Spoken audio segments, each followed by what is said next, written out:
What's going on, guys? It's Jimmy here. Welcome to our daily show where we discuss the fourth stimulus package update, daily news, everything going on here in our country, in Washington, D.C., money, investing, the stock market, the economy, inflation, everything you need to know about on a daily basis.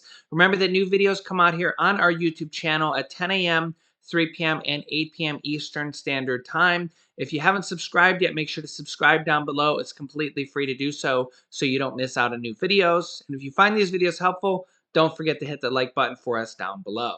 Arkansas Governor Asa Hutchinson says that hundreds and hundreds of homes were destroyed in the tornadoes that hit yesterday and the storms that hit multiple different states yesterday and went on for hours and hours, and that there are over 20,000 homes still without power. Yeah, and there are possibly as many as 100 people that died in that storm yesterday. President Biden says his administration will do, quote, whatever is needed to help the states reeling from these tornadoes. Biden says, quote, the federal government will do everything it can possibly do to help. Biden says during a press conference Saturday from Wilmington, Delaware. He says, quote, I promise you, whatever is needed, the federal government will find a way to supply it, President Biden added. The states of Arkansas, Illinois, Kentucky, Missouri, Mississippi, and Tennessee were hit by more than 30 tornadoes. I also know that Ohio had lots of wind and wind damage as well. So there's probably also many other surrounding states that had wind damage as well. So lots and lots of states were affected. Biden said that that FEMA, the Federal Emergency Management Agency, is on the ground in each of the 6 states to assess the damage. In Kentucky, at least 70 people have died, and the number is expected to rise by to more than 100. Governor Andy Beshear said that he expects the tornado to be the deadliest one to ever hit the state. More than 180 National Guard have been deployed to areas in western Kentucky, the hardest hit section of the state. Yeah, and in Illinois, at least 2 people were confirmed dead as an Amazon warehouse collapsed in Edwardsville as the tornado literally went right through the Amazon warehouse. And here's a building in Mayfield, Kentucky, of the tornado. Literally just the whole building is destroyed. Very, very sad to see. It's just the whole building is just gone.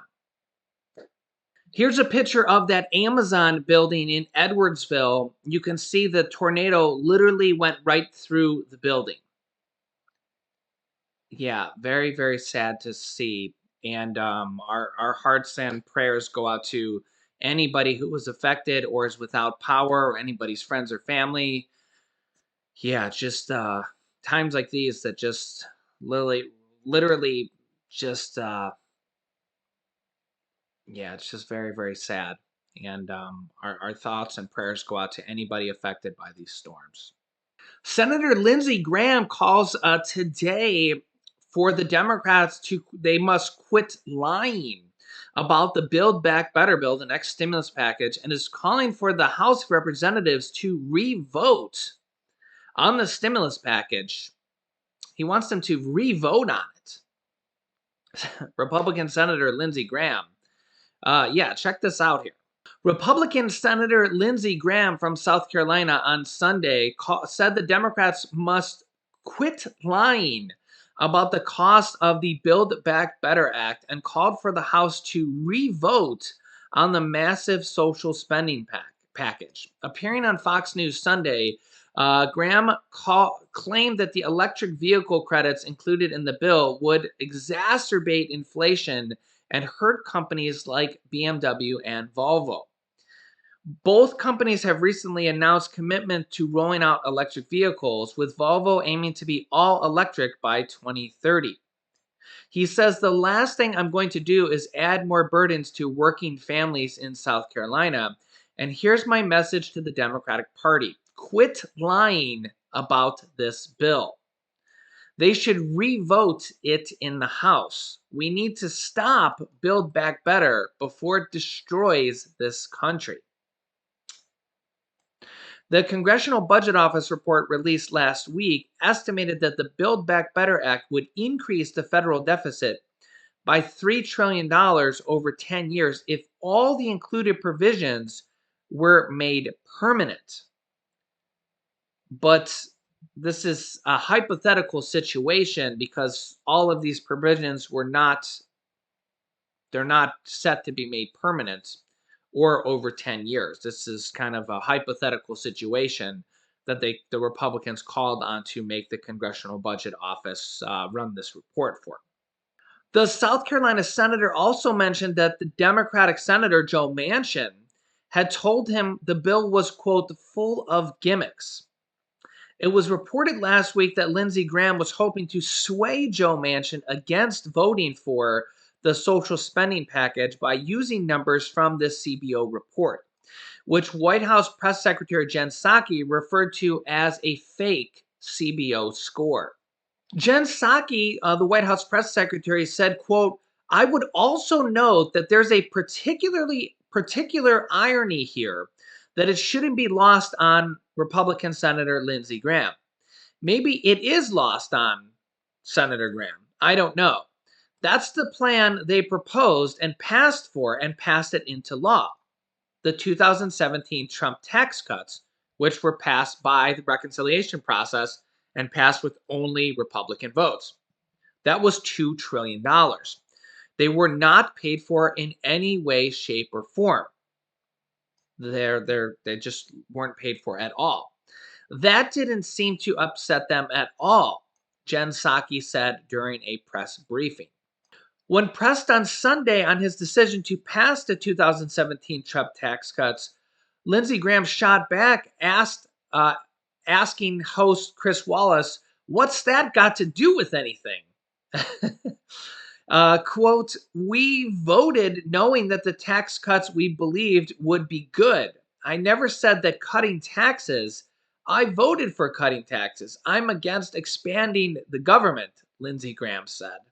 So basically, Chris Wallace kind of pressed Lindsey Graham on them, the Republicans, passing the 2017 Trump tax cuts for $2 trillion and not paying for it at all. And that added $2 trillion to the debt. And this Build Back Better package, which the Democrats say is fully paid for, it has at least $1.5 to $2 trillion paid for. And the Chris Wallace pressed Lindsey Graham on the 2017 Trump tax cuts weren't paid for at all. There was no pay for it at all. It simply was there was just no tax increases or anything paid for at all. And Lindsey Graham says, "What does that have to do with anything?" Kind of the irony there. But Lindsey Graham's the one saying, "What about the deficit? What about the deficit?" It just shows the irony there, right? Yeah, but the Republicans are the ones all worried about the deficit now. But former President Donald Trump added $8 trillion to the deficit in just 4 years. But they weren't worried about the deficit at all when it was, when they were in control. Remember, the Republicans had control of the House, the Senate, and the presidency in 2017 and 2018. And that's when they passed the 2017 Trump tax cuts with the reconciliation process without a single Democratic vote. That's what the Democrats are doing now, passing these packages without any Republican votes. So kind of both parties do this. So now the Republicans are trying to say, "Oh, you're doing all this on your own." But Republicans did that just a few years ago, just so everybody kind of has a clear picture of what's going on here. Both parties do this, just so everybody knows here. Speaking of Fox News host Chris Wallace, he actually announced he's leaving Fox News here today. This was his last broadcast. He said here, quote, "Today, after 18 years, this is my final Fox News Sunday. It is the last time I say this with real sadness. We will meet like this." And he's leaving Fox News to go join, wait for it, CNN's new streaming service. Dun, dun, dun. Honestly, guys, it's probably all about the money, realistically. And get this, Dr. Fauci says here today, quote, if it becomes necessary to get yet another boost, then we'll just have to deal with it. Yeah, let me know your thought on this. He said this here today, this morning. Here's a little bit more of the context. White House medical advisor Dr. Anthony Fauci on Sunday said health officials will, quote, have to deal with it if it is determined that another virus booster shot is necessary to protect against the virus. But he is hoping that additional jabs will not be needed due to protection from initial booster shots. Here's what Dr. Fauci had to say. You talked about the advantages of the booster. Should we be thinking about 3 shots now as the standard of care? Well, I certainly think, George, it's the optimal care. I mean, for official requirements, it's still 2 shots of the mRNA and 1 shot of the J&J for the official determination of what's required or not. But I think if you look at the data, the more and more it becomes clear that if you want to be optimally protected, you really should get a booster. And I think we'll be continuing to evaluate what the official designation is. But for now, if you want to be optimally protected, absolutely get a booster if you've already had your primary vaccination. And projecting forward, should we be expecting yearly boosters? You know, George, it's tough to tell because the 3rd shot of an mRNA could not only do what we absolutely know it does, is it dramatically increase the level of protection, but from an immunological standpoint, it could very well increase the durability of protection by things that you can't readily measure by the level of antibodies, that you might have a maturation of the immune system that would prolong the durability. You don't know that, George, until you just follow it over a period of months. If it becomes necessary to get yet another boost, then we'll just have to deal with it when that occurs. But I'm hoping from an immunological standpoint that that 3rd shot of an mRNA and the 2nd shot of a J&J will give a much greater durability of protection than just the 6 months or so that we're seeing right now. Yeah, so let me know your thoughts. Do you think we'll have to, quote, just deal with it and have 4th booster shots or yearly shots going forward, which would be similar to flu shots? If you get flu shots, you know, they're every year. You don't just get a flu shot and then it protects you from the flu forever. So that would be similar because that's just kind of how flu shots work. You don't get a flu shot and then it protects you from the flu 7 years later. So, yeah. How do you think? What do you think is going to happen here? So we're now up to 3 shots here. They're also Moderna and Pfizer are also talking about potentially tweaking their vaccines potentially for the Omicron variant that could be happening. They say it could take 100 days to do, which we see here December, January, February. That could take us into February, maybe even March, if they decide to do that. So it'll be interesting to see here. We have the Omicron variant now in at least 27 states now. Ohio being the latest state to have it confirmed here this morning. Dun, dun, dun. Yeah, so it's spreading quickly here. But the question is, so they're saying that the Omicron variant cases are kind of mild, which actually might be a good thing, but it's more infectious and it spreads more rapidly. So it's like it's a cause for concern. You know, nobody wants to catch it, but yeah. Here's another kind of thought. Here's a question for food for thought. Do you think everybody's going to catch it sooner or later? Do you think it's going to kind of be like the flu, where everybody catches the flu sooner or later? What are your thoughts on that? That's something that I've kind of been pondering as well. Do you think everybody's going to catch the virus at some point? Yeah, I know it's kind of scary to think about, but do you think it's going to be around forever? Do you think it's going to be like the flu or the common cold? Do you think it's going to ever go away? If it doesn't ever go away, if it doesn't ever go away, everybody's probably going to catch it at some point. If you kind of think that, if you think that through, yeah. I mean, if you think about a cold and the flu, everybody has caught the cold or the flu at some point. I mean, maybe you've been lucky and never caught the flu, maybe, I guess. But probably most of us, 99.9% of us, have all had the cold or the flu.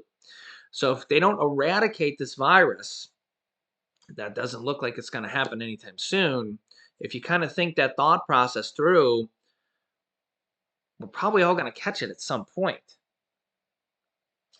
I guess that's where the vaccines would lessen the symptoms and stuff. But yeah, that's kind of what I've been thinking about. Let me know your thoughts in the comments because it's scary for sure.